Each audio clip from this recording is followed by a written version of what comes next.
Hey everyone, and welcome back to Perfect Vlogs. It's great to have you here. Have you ever noticed how one small misstep, something seemingly insignificant, can suddenly change everything, especially as we get a bit older? It's a common concern, and for good reason. A simple fall, the kind that might have just bruised our ego in our younger years, can unfortunately lead to much more serious consequences later in life. We're talking about things like a broken hip, extended hospital stays, or even a significant loss of that precious independence we all value so deeply. It's a stark reality, but one that we absolutely have the power to influence. This isn't about fear-mongering, it's about empowerment. It's about understanding the mechanics of our bodies and the small, often overlooked habits that can make a monumental difference. That's why today, we're diving deep into a topic that's incredibly close to my heart and crucial for so many of you watching. This video is all about 6 specific walking habits, each one rigorously backed by physical therapists and leading aging experts.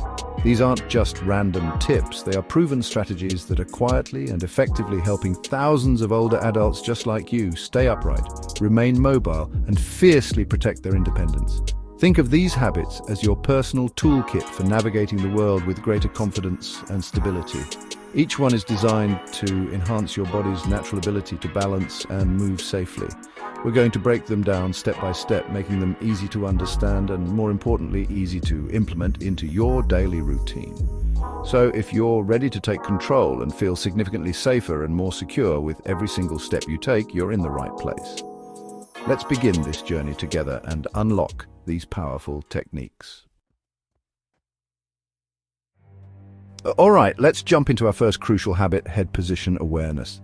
Now, this might sound incredibly basic, but trust me, most people, and I mean a vast majority, don't fully realize that your head is essentially the steering wheel for your entire body. Think about it. Wherever your head points, your posture, your gaze, and ultimately your balance tend to follow almost instinctively. It's a powerful connection that we often take for granted until something goes slightly awry with our equilibrium or walking pattern. That's precisely why one of the biggest yet most subtle mistakes older adults can make when walking is looking down too often or focusing their gaze too far down towards their feet. On the surface, it seems like a harmless, perhaps even a cautious thing to do. You might think, I'm just watching where I'm going to avoid tripping. But ironically, this seemingly protective habit can actually and significantly increase your risk of falling. It's a counterintuitive concept, but understanding the mechanics behind it is key. Here's why looking down can be so problematic for your stability. When you tilt your head downwards, especially for prolonged periods while walking, you're inadvertently shifting your body's center of gravity forward. This might not feel dramatic, but this subtle shift pulls you slightly off balance, making you more susceptible to stumbles if you encounter an unexpected bump or a slight incline. Your body is constantly trying to correct this forward lean, which can lead to fatigue and less efficient movement overall. Furthermore, this downward gaze has a cascading effect on your overall posture. It encourages your shoulders to round forward, your upper back to slump, and can even lead to a more pronounced stoop over time. This compromised posture not only looks less confident, but more critically, it further destabilizes your base. Your core muscles, which are vital for balance, become less engaged, and your ability to react quickly to changes in terrain is diminished. It's a chain reaction, starting right from the tilt of your head. Another significant issue with constantly looking at your feet is that it severely limits your peripheral vision. When your focus is glued to the ground directly in front of you, you're effectively creating tunnel vision. You might see that crack in the pavement right under your nose, but you're far more likely to miss potential hazards a few steps ahead, or obstacles approaching from your sides. Good balance relies on taking in a wider field of information from your environment, not just a tiny patch of it. So what's the alternative? The ideal head position while walking involves keeping your chin relatively parallel to the ground and your gaze directed about 10 to 20 feet ahead of you. This doesn't mean staring rigidly at one spot. Instead, you should allow your eyes to gently scan the path ahead and your surroundings. This posture naturally helps to align your spine, opens up your chest for better breathing, and even subtly engages those important core muscles we'll talk more about later. Practicing this might feel a little strange at first if you've developed the habit of looking down. Start by consciously making this adjustment for short periods. When you're walking down a hallway in your home, remind yourself, chin up, eyes forward. As it becomes more comfortable, extend it to your walks outside. You'll likely notice that you feel more aware, more upright, and surprisingly, more stable. It's about retraining a habit for a much safer outcome.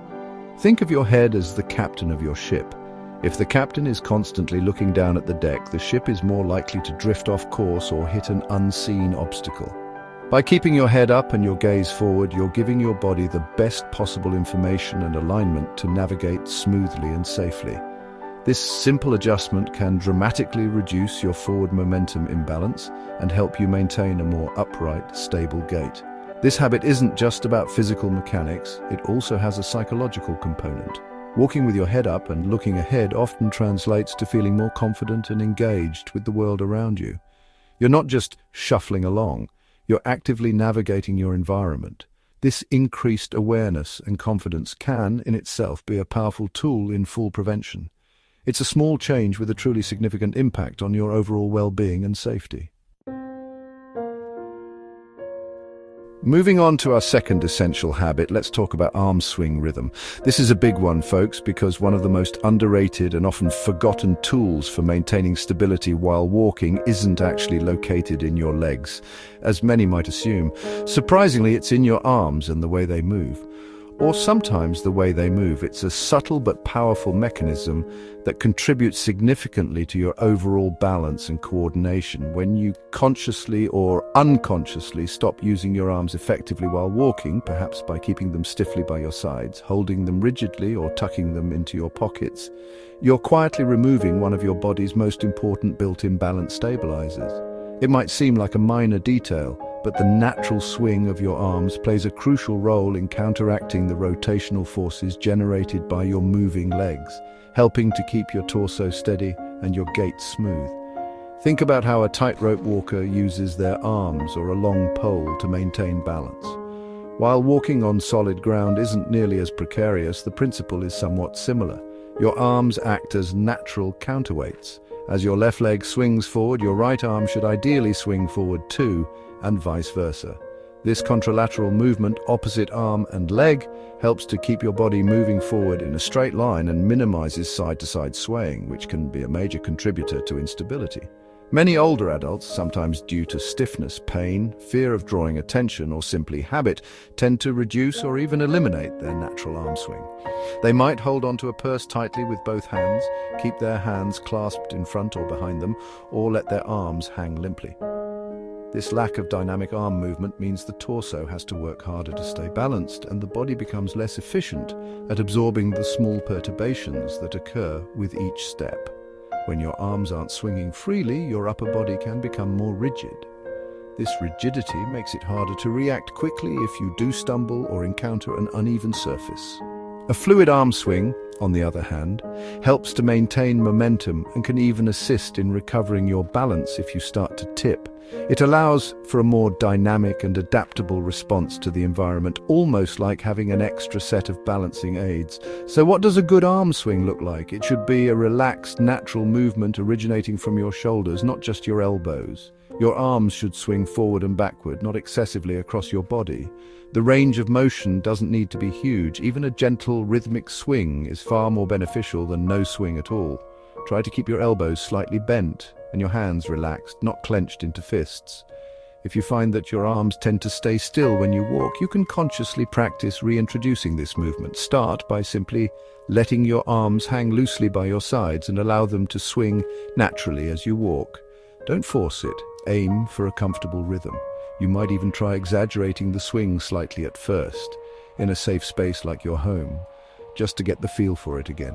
It's about reawakening that natural coordination. Consider the impact on your energy expenditure as well. Walking with a natural arm swing is actually more energy efficient. The momentum generated by your swinging arms helps to propel you forward, reducing the workload on your leg muscles. When your arms are static, your legs and core have to compensate, which can lead to quicker fatigue.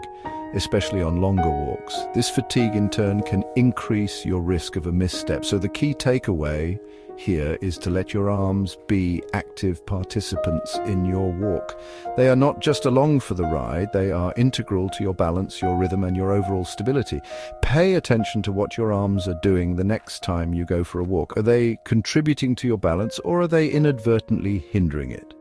Making a conscious effort to maintain a gentle, rhythmic arm swing can make a surprising difference in how steady and confident you feel on your feet.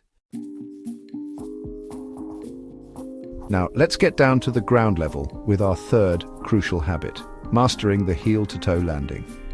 When it comes to safe and stable walking, the precise way your foot makes contact with the ground can literally be the difference between staying confidently upright or suddenly and unexpectedly going down.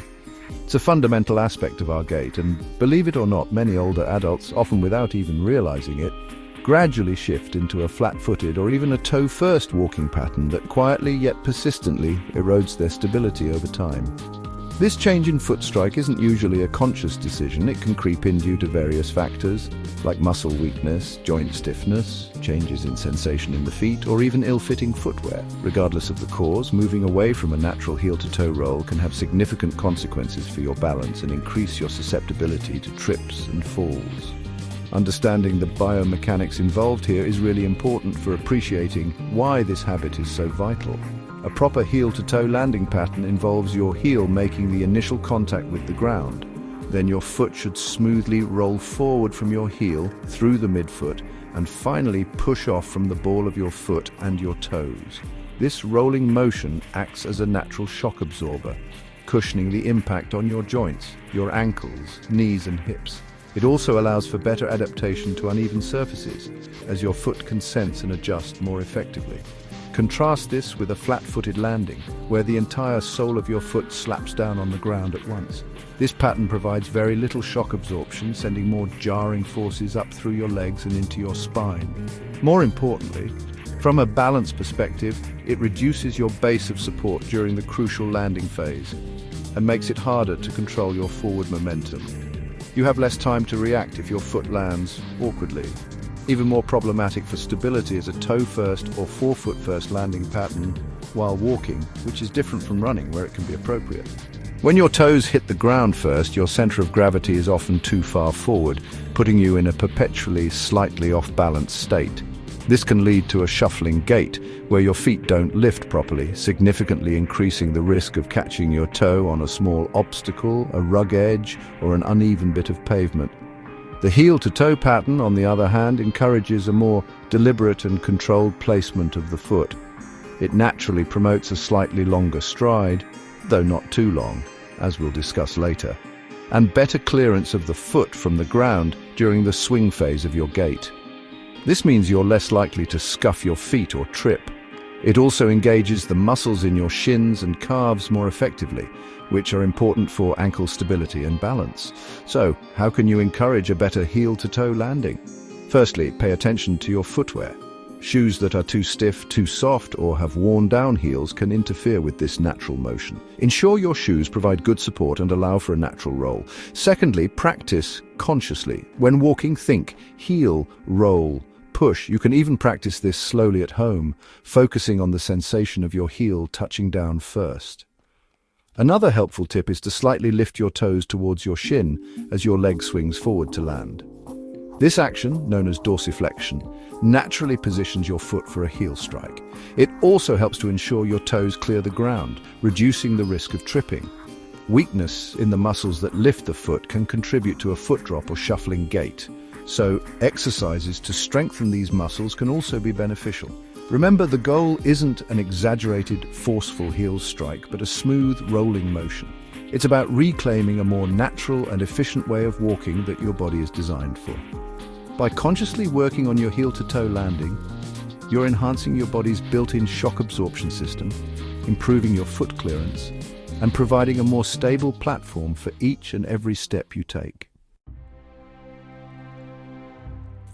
Let's move on to our fourth habit, which might sound deceptively simple but holds immense power in fall prevention.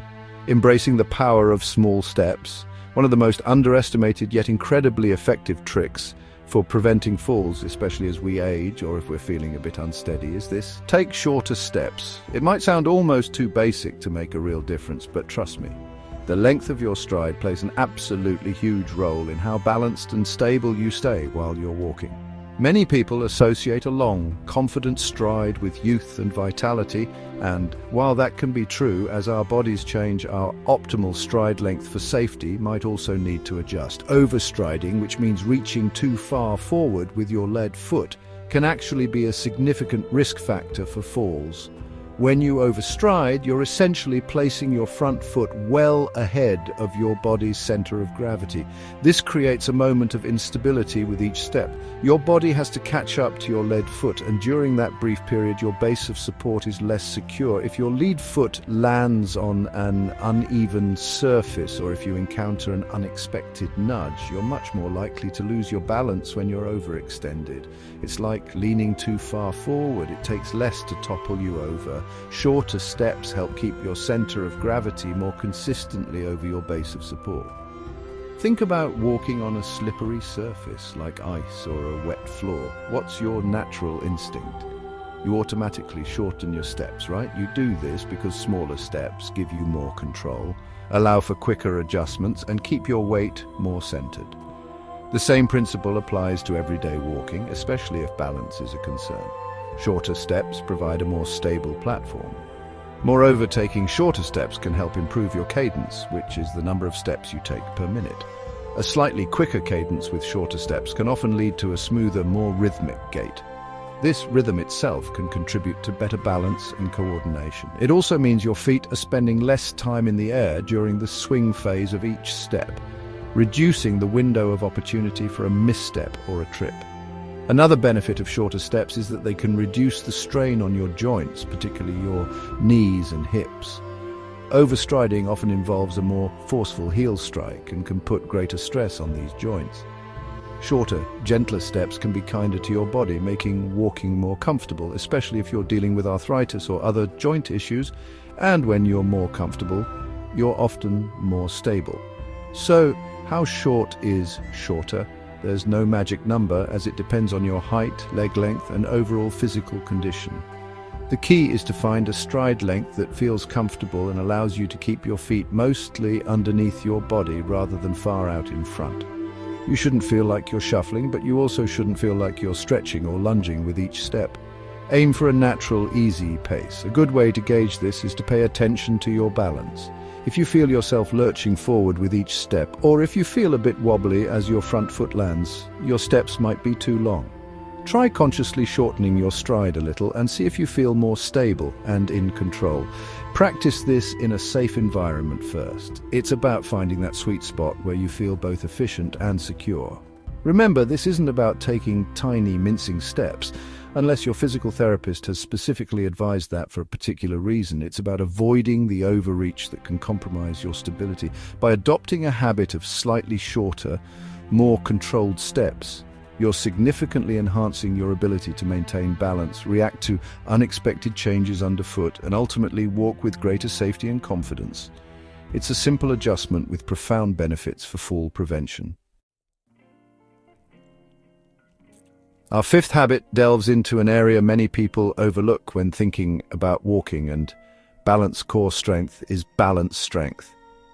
This is another trick that most seniors, and frankly people of all ages, often don't fully appreciate.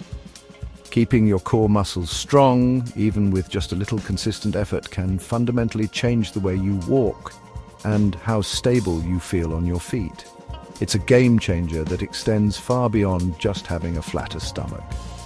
When people typically think of fall prevention exercises, their minds usually jump straight to the legs, strengthening the calves, the quadriceps, working on knee stability, or improving ankle flexibility. And yes, all of those are incredibly important, absolutely. However, your core, which includes the muscles in your abdomen, your lower back, and around your pelvis, acts as the central stabilizing unit for your entire body. It's the bridge that connects your upper and lower body. Think of your core as the foundation of a building. If the foundation is weak or unstable, the entire structure above it is compromised, no matter how strong the individual walls or floors might be.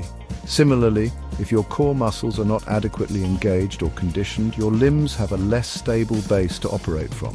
This can lead to less coordinated movements, a less efficient gait, and ultimately an increased risk of losing your balance. A strong and engaged core helps to maintain an upright posture while you walk. It prevents that excessive slouching or leaning that can throw off your center of gravity, which we talked about with head position.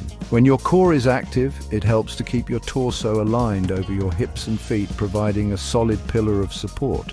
This allows your arms and legs to move more freely and efficiently, contributing to that smooth, rhythmic gait we're aiming for. Furthermore, your core muscles play a vital role in helping you recover from a stumble. If you do trip or hit an uneven patch, it's often your core muscles that fire up first to try and pull you back into alignment and prevent a fall. If these muscles are weak or slow to react, your chances of going down are much higher. A responsive core can be the difference between a near miss and a serious injury. Now, when I say core strength, I'm not necessarily talking about doing hundreds of crunches or intense abdominal workouts. For the purpose of walking stability, even gentle core engagement and basic strengthening exercises can make a significant difference. Simple things like consciously pulling your belly button slightly in towards your spine while you're walking can help activate these muscles. It's about awareness and gentle, consistent engagement. There are many simple exercises you can do at home to strengthen your core, such as pelvic tilts, bridges, or modified planks. Even just practicing good posture while sitting and standing helps to engage your core. The key is consistency. A few minutes of core-focused activity several times a week can yield noticeable improvements in your stability and confidence when walking. Always consult with your doctor or a physical therapist for exercises appropriate for you. Consider how your core interacts with your arm swing and leg movements. A stable core allows for more effective transfer of energy through the body, making your arm swing more powerful in its balancing role and your leg movements more controlled.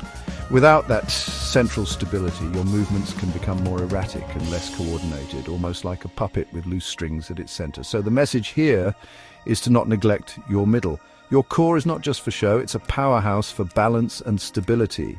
By incorporating some simple core awareness and strengthening into your routine, you're providing your body with a much stronger, more reliable anchor. This internal support system will help you walk taller, feel steadier, and significantly reduce your risk of falls. It's a truly foundational habit for safe mobility. Finally, our sixth crucial habit is all about developing a keen awareness of floor patterns and transitions. This might seem like common sense, but it's an area where attention can often lapse, leading to unexpected falls. It's a startling fact that many older adults who experience a fall didn't actually trip over some large, obvious obstacle. Instead, they often tripped because their brain wasn't fully registering or anticipating a small, subtle change in the floor surface beneath them. These transitions can be anything from a shift from carpet to a tile floor, a small rug on a polished wood surface, an uneven sidewalk slab, a slight incline or decline, or even just a change in the visual pattern of the flooring that can momentarily confuse depth perception. Our brains are constantly processing visual and sensory information from our feet to help us navigate. But sometimes, especially if we're distracted or fatigued, this processing can falter. The key here is active, conscious scanning of your environment, particularly the path immediately ahead of you. This goes hand in hand with good head position. Looking ahead allows you to see these transitions, you step onto them. It's about giving your brain enough time to process the change and instruct your body on how to adjust your gait, your foot placement, or your balance accordingly. Think about entering a dimly lit room from a bright hallway. Your eyes need a moment to adjust. Similarly, your body needs a moment to prepare for a change in walking surface. If you're not paying attention, that transition from a high-friction carpet to a low-friction polished tile can catch you by surprise, leading to a slip. Or the edge of a throw rug can become an unexpected tripping hazard if you're not actively looking out for it. This awareness isn't just about visual input, it's also about proprioception, your body's ability to sense its position, motion, and equilibrium. As we age, proprioceptive feedback from our feet and ankles can sometimes diminish. This makes visual awareness even more critical. You need to consciously use your eyes to compensate for any reduction in the feel of the ground beneath you. So what can you do to cultivate this awareness? Firstly, Make it a habit to scan the floor a few feet in front of you as you walk, especially when moving from one area to another or when in unfamiliar environments. Look for changes in texture, level, or material. Notice thresholds in doorways, the edges of rugs, and any wet or polished surfaces that might be slippery. Secondly, slow down when approaching a known transition. If you know the flooring changes from your kitchen to your dining room, consciously prepare for it. Don't rush through doorways or around blind corners where the surface might change unexpectedly. Taking that extra second to assess and adjust can make all the difference. This deliberate approach is a hallmark of safe movement. Consider the lighting in your environment as well. Poor lighting can make it much harder to discern changes in floor surfaces or spot small obstacles. Ensure your home is well lit, especially in hallways, stairways, and areas where flooring transitions occur. Use nightlights to illuminate paths for any nighttime excursions to the bathroom. Good visibility is paramount for identifying these subtle but significant hazards. And finally, be particularly mindful when you're distracted or fatigued. It's when our attention is divided or our energy is low that we're most vulnerable to missing these cues. If you're engrossed in a conversation, feeling rushed or tired after a long day, make an extra effort to focus on your path and the surface you're walking on. This heightened awareness in vulnerable moments is a protective strategy. This habit of actively reading the road is your proactive defense against those sneaky trips and slips. So there you have it, 6 powerful walking habits that can truly make a difference in preventing falls and keeping you active and independent. Remember, you have far more power and control over your stability and safety than you might realize. Each of these 6 walking habits we talked about today, from your head position to your arm swing, your foot landing, stride length, core engagement, and awareness of your environment, every single one is something practical that you can start consciously working on today, even right now. These aren't massive, overwhelming changes. They are subtle adjustments and shifts in awareness that, when practiced consistently, can build into a strong foundation of safer movement. Did any of these tips surprise you? Perhaps the role of arm swing or how much your head position dictates your balance? Have you tried any of these techniques before and noticed a difference? Or is there one particular habit that resonated with you, one that you're curious and motivated to try out tomorrow on your daily walk? Thank you so much for joining us today at Perfect Vlogs and for investing this time in your well-being. We genuinely love hearing from you, our amazing community. Please take a moment to leave a comment below. Share one thing you learned today that stood out to you, and perhaps tell us how you plan to incorporate that knowledge into your life. Your insights and experiences can inspire others too. If you enjoyed this video and found it helpful, please give it a thumbs up, subscribe to Perfect Vlogs for more content like this, and don't forget to share it with friends or family who might benefit. Your support helps us continue creating good, informative content designed to inform and inspire you. Thanks for watching, stay safe, and we look forward to seeing you in the next video.